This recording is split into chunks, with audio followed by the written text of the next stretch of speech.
Hey all, today we're going to be going through some basic stuff. This is for the people who buy stuff off eBay.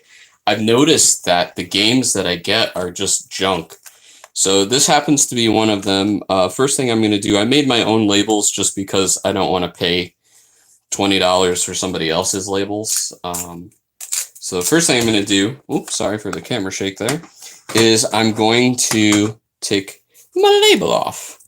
Now this is my least favorite game, so I've already been into it. You may or may not be able to see, but there's basically grime here. There's usually dirt inside here, and I mean, it's nothing special. So the first thing you're going to want to do is you're going to want to investigate if the cartridge is indeed authentic. So what we're going to do is we're going to use this little, I have a certain style of bit. You can get these on eBay or Amazon or a million different places. Oh, right. And this, whoop, as you can see, is a magnetized, I don't know what to call it, coupling, I suppose. So it's meant to work on the screwdriver it came with, but I like to just put it on other screwdrivers too, and it magnetizes everything. So now I can just pull this up when it's completely out. And what I like to do is, whoops, I like to use a slinky as just a temporary housing. So here, this thing should be loose. Oh, because I have the collar on backwards. Whoops. Duh. Let's try it again. There we go. So you can see that the magnetism works. Hooray for magnetism. So now what we're going to do is we're going to do the same thing over here. It's a little awkward because I'm using a music stand for this. Also, my tripod is broken, so I'm contending with that. Currently, I'm waiting on some videos that I did to bounce, so I figured I would, amuse you folks with this. So here is my second one. Now, I believe I didn't even bother putting the shield back on this. I think I used it for another game. But usually there's a heat shield. Or, I don't know, I shouldn't call it a heat shield because it's really heat sink. Because this isn't NASA. Now, you should be able to see that that says Nintendo 64, so we know it's authentic. You could clean the inside, but usually they're relatively clean, if not completely clean, because they had the smarts to put this dust protector on them. So what I'm going to do really quick is I'm just going to slap this bad boy back on. And it's a little bit difficult to get this right away, so you just got to use a little bit of force to help the medicine go down. So now I'm going to get these guys out. Boom, boom, boom. I actually did some pre-work before I started this video. Some pre-screw driving. Because I don't want you guys to be watching me screwing things in and out all day. But that's more or less what this job entails. Now, I do this because I basically started a job, gosh, now almost 3 years ago, repairing horns. And I used to do basic repairs on musical instruments, but now I can do more than that. So I ventured into electronics. Anyway, we're going to work on just cleaning this cartridge up because it looks like junk, especially this area up here. So the first thing you're going to want, get this screwdriver out of the way. The first thing you're going to want, is you're going to want some isopropyl alcohol. I like to use 91%. Now you have to be careful with this stuff because it will actually hurt ink. So that's why we're using Monopoly. It's such a shit game. Oh my god. So now what we're going to do is just basically, I got my rag. I got this particular rag at Home Depot. Nothing crazy. I like the commercially available rags because They're usually better than just ones that you can make at home. Plus, you don't have to stand there cutting stuff all day long, you know? All right, so what I'm going to do is I found my nail works as a great abrasive. So I just put my nail around the rag, and this stuff should basically come off. So I'm going to go ahead and do that. And you can see that it's starting to come off. Now, I would also take my nail and just go in here. And, you know, look at that. A lot of people aren't really going to care about this, but I do, because I don't want grime and stuff getting into my N64, right? So, speaking of the N64, now we're going to take a look at the card reader. So, this is, we're looking at the motherboard of a Nintendo 64. Now, I've taken off the heat sink and everything. You don't really need to worry about grounding yourself with this. Nothing crazy. Oh, I forgot to show you how to clean the ROM card. How silly of me. So what you're going to want to do is you're going to want a couple Q-tips, and then here's my game, and the ROM card is here, right? So all we're going to do is just clean the contacts with the same isopropyl alcohol. And I don't know what this thing is going to yield. It's probably not going to look that pretty. But all you're going to do is go around a couple times. And let's see what it looks like. Yeah, it's pretty clean. And then what I like to do, just because I'm super paranoid about water being left in the cartridge, is I like to just go over it. Okay, yeah, so we picked up some grime there.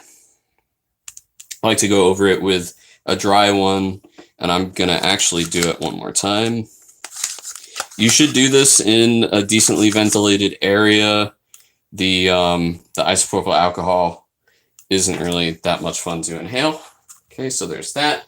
And then what I do, again, just because I'm super paranoid, is I get some canned air. This happens to be Walmart canned air. And I just spray it.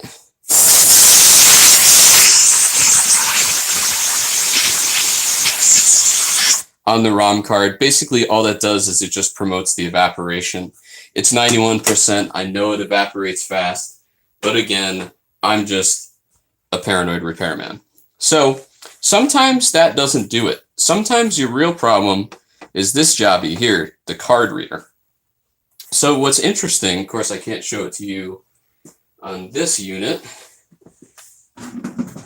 Let's do it with this one.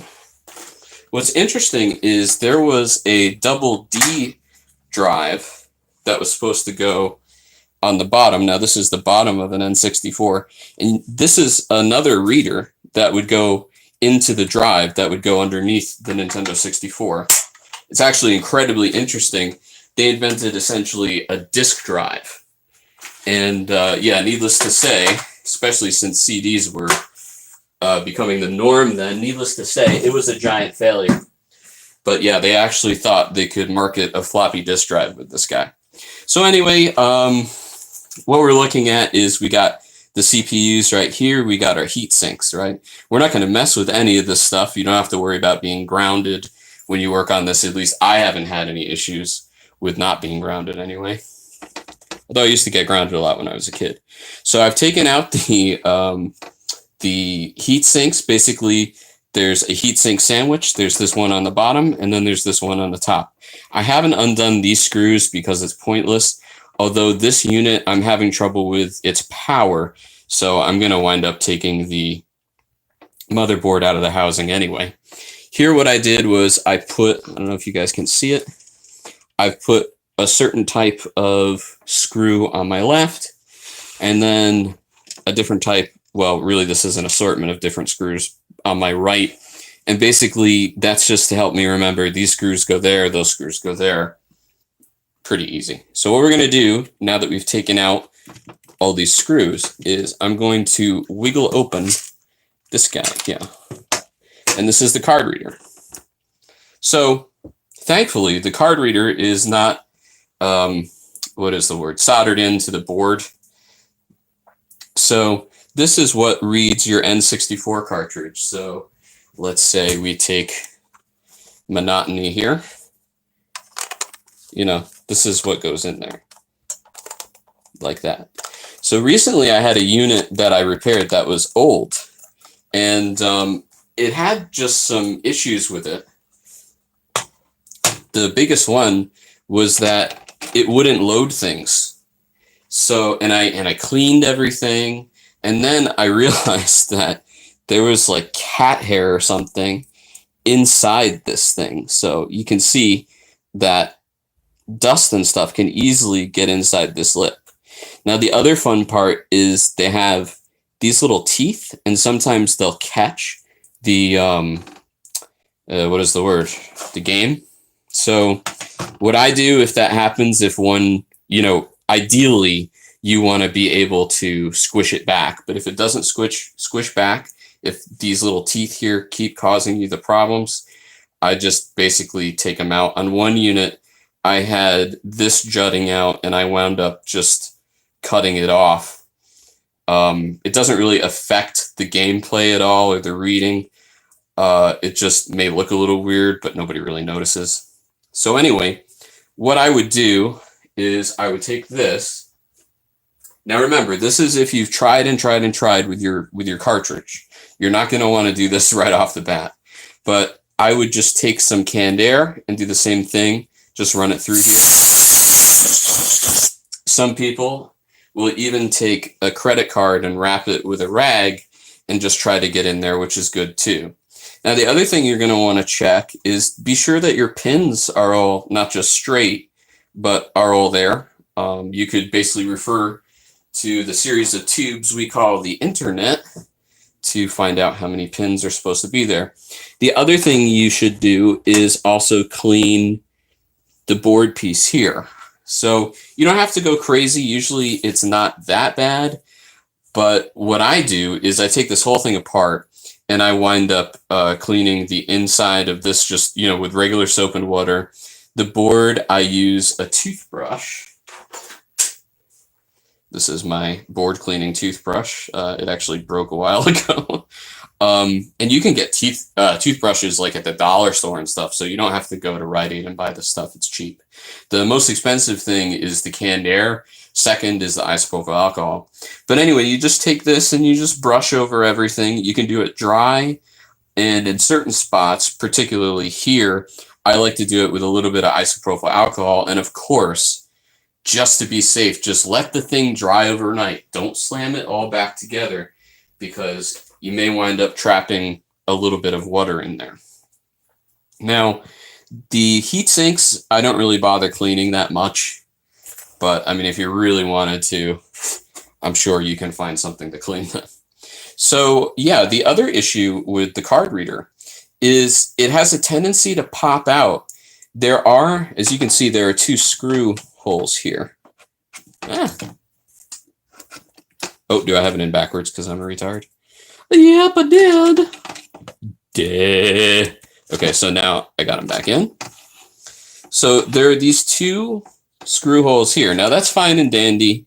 Screws do get pulled out, especially because you have to remember when we were kids, we didn't like gently take these things out. We slammed them in and pulled them out as hard as we could, you know, and especially if your N64 is going to belong to a child or an adolescent, this is just the stuff you're going to run into. Over time, every screw loosens. So after a while, the nice connection that you have here will just become loose, and that may loosen the card reader itself. I actually had a unit that had that problem. So yeah, if cleaning this doesn't work, open your thing up, take the heat sinks off, and the heat sink screws will, you know, basically cover this too. So once you take all that stuff off, you have access to the card reader. Now, there are, of course, other reasons why your Nintendo 64 wouldn't work. Capacitors, chips. I mean, look at all this jazz in here. There's a lot that can go wrong. But if you know it's worked previously with another game, chances are it's not really the game, especially if the game doesn't rely on a battery. Like when we opened this one up, it didn't have a watch battery in it. So it should just read right off the bat.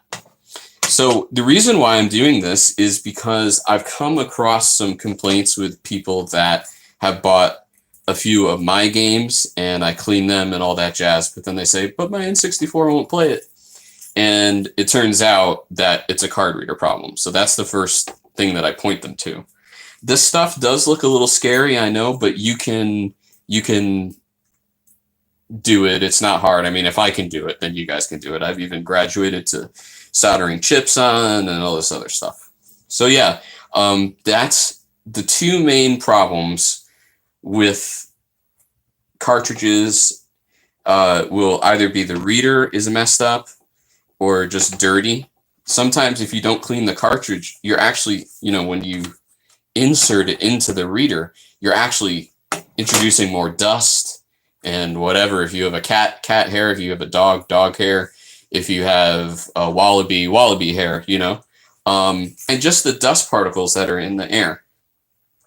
I've seen so many of these units just covered in dust. And recently there was a humorous post on Facebook Marketplace. One was like all dusty and, it looked like crap, right? And then to boot, it came with Superman 64, which is the worst game ever, for like a whopping $150. So anyway, yeah, that's just some basics of card reading and just some stuff that you can do to make sure that your unit is not the problem. Generally speaking, the unit will more likely be the problem rather than the cartridge, because if there's dust in it, there's dust in it, right? So anyway, take it easy, kids, and game on.